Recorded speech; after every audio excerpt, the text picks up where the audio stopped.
Chain বন্ধুসকল, welcome back my YouTube channel মিথুনাৰ vlogs. পুনৰ এটা নতুন ভিডিঅ'লৈ আপোনালোক সকলোকে স্বাগতম জনাইছোঁ। বন্ধুসকল, অসম পুলিচৰ ফালৰ পৰা নতুনকৈ এটা আপডেট আহিছে। সেই আপডেটটো আপোনালোকৰ মাজলৈ মই এতিয়া লৈ আহিছোঁ, আপোনালোকক মই জনাবলৈ বিচাৰিছোঁ। বন্ধুসকল, অসম পুলিচৰ ৰিটেন এক্সামৰ ডেটৰ কাৰণে আৰু লগতে ফিজিকেল ডেটৰ কাৰণে আপোনালোকৰ ৰিটেন এক্সামৰ কাৰণে এখন নটিচ আহিছে। যিখন নটিচত অসম পুলিচৰ কনষ্টেবল লেভেলৰ পদবিলাকৰ সেইখন নটিচত অসম পুলিচৰ ফিজিকেল টেষ্টৰ বিষয়ে আৰু ৰিটেন এক্সামৰ বিষয়ে লিখা আছে।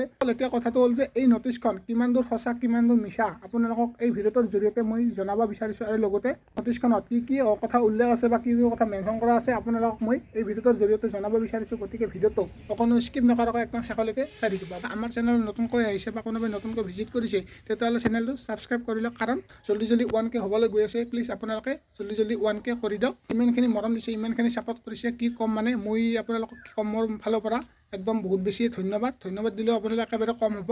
এই নটিচখনত কি কথা উল্লেখ আছে তো আপোনালোকক মই আপডেটটো জনাবলৈ বিচাৰিছোঁ। বন্ধুসকল, যদি ইনষ্টাগ্ৰামত মোক ফ'ল' কৰা নাই তেতিয়াহ'লে এইটো ইনষ্টাগ্ৰামৰ নাম আহিছে, আপোনালোকে ইনষ্টাগ্ৰামত মোক ফ'ল' কৰি ল'ব। তাত এনচাৰ মানে কুৱেশ্যন এনচাৰ দি থকা হৈছে, আপোনালোকে তাত ফ'ল' কৰিলে আপোনালোকে সেইটো চাব পাৰিব। এইখন নটিচ স্ক্ৰীণত দি দিছোঁ, আপোনালোকে এইটো চাই ল'ব।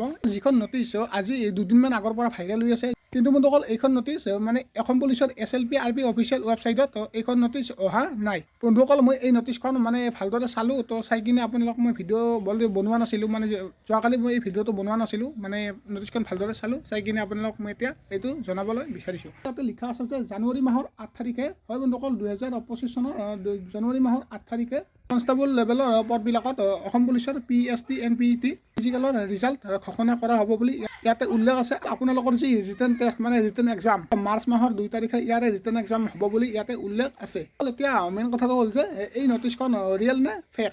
আপোনালোকক নটিচখন মই ভালদৰে দেখাই দিছোঁ, আপোনালোকে চাই ল'ব। ইয়াতে লিখা আছে ইনস্পেক্টৰ অফ আছাম, ইয়াতে যিটো মানে চেয়াৰমেনৰ চাইনটো, তো এইটো মানে মোৰ মতে ফেক যেন লাগিছে। এইখন মই পুনৰ দেখাই দিছোঁ, আপোনালোকে ভালদৰে চাওক। যোৱাকালিৰ পৰা এইখন নটিচ ভাইৰেল হৈ আছে যে হয়তো বহুতে অলৰেডি ভিডিঅ' বনাইছে ইয়াৰ ওপৰত, মই বনোৱা নাছিলোঁ। অসম পুলিচৰ SLP RP অফিচিয়েল ৱেবছাইটত মই ভালদৰে চালোঁ, চাই কিনে তাত কোনো ধৰণৰ অফিচিয়েলিভাৱে SLP RP ফালৰ পৰা কোনো ধৰণৰ নটিচ অহা নাই। যদি বন্ধুসকল সঁচাকৈয়ে নটিচখন আহিছিলে তেতিয়াহ'লে অসম পুলিচৰ SLP RP অফিচিয়েল ৱেবছাইটত এই নটিচখন হয়তো এতিয়ালৈকে আহিব লাগিছিল, কিন্তু এতিয়ালৈকে কোনো ধৰণৰ তেনেকুৱা নটিচ অফিচিয়েলিভাৱে অহা নাই। এই নটিচখন মোৰ মতে ফেক যেনে লাগিছে, কাৰণ বন্ধুসকল যেনেকুৱাভাৱে অসম পুলিচৰ ফালৰ পৰা বা SLP RP অফিচিয়েলিভাৱে যেনেকুৱা ধৰণৰ নটিচ আহে, তো তেনেকুৱা ধৰণৰ ইয়াতে কোনো ধৰণৰ মিল নাই। মোৰ মতে এইখন নটিচ ফেক নিচিনাই লাগিছে। যিবিলাক নটিচ অসম পুলিচৰ ফালৰ পৰা মানে SLP RP অফিচিয়েল ৱেবছাইটৰ ফালৰ পৰা যিবিলাক নটিচ আগতে আহে বা আগতে আহিছিলে, তো সেইবিলাক নটিচৰ লগত আপোনালোকে এইখন নটিচ মিলাই চাব, তো একেবাৰে মিলা নাই। ইয়াৰে ওপৰত এটাই উপায় আছে, আমি ৱেইট কৰিব লাগিব। ৱেইট কৰোঁ কেতিয়ালৈকে অফিচিয়েলিভাৱে নটিচ আহে। যদি আপোনালোকে এইখন নটিচ মানে এই নটিচখন যদি ৰিয়েল হয়, এইখন যদি ফেক নহয়, তেতিয়াহ'লে আজি বা কালিলৈকে হয়তো অসম পুলিচৰ SLP RP ফালৰ পৰা অফিচিয়েলিভাৱে নটিচ আহিব।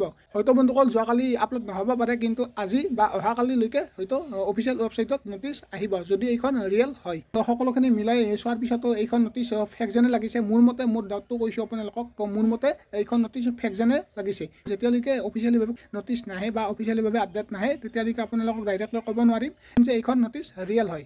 আপোনালোকে ভালদৰে ৰিটেন এক্সামৰ কাৰণে তৈয়াৰী কৰক। আপোনালোকৰ সেই কাট অফৰ লিষ্ট মানে নটিচ আহিবই, এদিন নহ'লে এদিন আহিবই, মানে আজি নাহিলেও কালি হয়তো আহিব, হয়তো 4 দিন পিছত হ'লেও আহিব, কিন্তু আপোনালোকৰ পঢ়াটো ৰৈ যাব। আজি যদি পঢ়া নাই আপোনাত কৰি 10জন কেণ্ডিডেট আগত গুচি গৈছে, বুজি পাইছেনে। আপোনালোকে যেনেকৈ এটা বছৰত মানে 10 মাহ যদি আপোনালোকে ফিজিকেলত দিছিলে, তো আপোনালোকে এই 2 মাহটোকো নিদিয়ে। 2 মাহটো আপোনালোকে ৰিটেন এক্সামত দিয়কচোন, কষ্ট কৰকচোন আপোনালোকে, আৰু অলপ কষ্ট কৰক। এই 10 মাহ যে আপোনালোকে ফিজিকেলত দিলে, এটা ভাল মাৰ্ক পালে, আপোনালোকে যিমানখিনি ভাবিছিল তো সেইখিনি নাপালে কি হ'ল। আপোনালোকেতো পাছ কৰিছে, 100জন কেণ্ডিডেটৰ ভিতৰত যে আপোনালোকে পাছ কৰিছে, ভালকৈ এটা মাৰ্ক পাইছে। এতিয়া ৰিটেনৰ কাৰণে 2 মাহটো লাগকচোন। 2 মাহ হাতত সময় নাই, তথাপিও আপোনালোক 2 মাহ বুলি কৈছোঁ, 2 মাহ হাতত সময় নাই, একেবাৰে সময় নাই, এমাহ আছে, এমাহটো কৰক, বুজি পাইছেনে। 20 দিন সময় আছে, 20 দিনটো আপোনালোক পঢ়ক। পিছত নক'ব যে মোৰ হাতত সময় নহ'ল বা মই সময় নাপালোঁ পঢ়িবৰ কাৰণে। তো এইটো কথা আপোনালোকে যাতে মুখত নোলায়। আপোনালোকে হয়তো অলৰেডি গম পাইছে যে আপোনালোকৰ ফেব্ৰুৱাৰী মাহতে ৰিটেন এক্সাম মানে অসম পুলিচত যি হ'ব লগা আছিলে ৰিটেন এক্সাম, তো আপোনালোকৰ অনুষ্ঠিত হ'ব। গতিকে বন্ধুসকল, আপোনালোকে যিখিনি সময় আছে হাতত, তো এৰি নিদিব, এনে যাব নিদিব।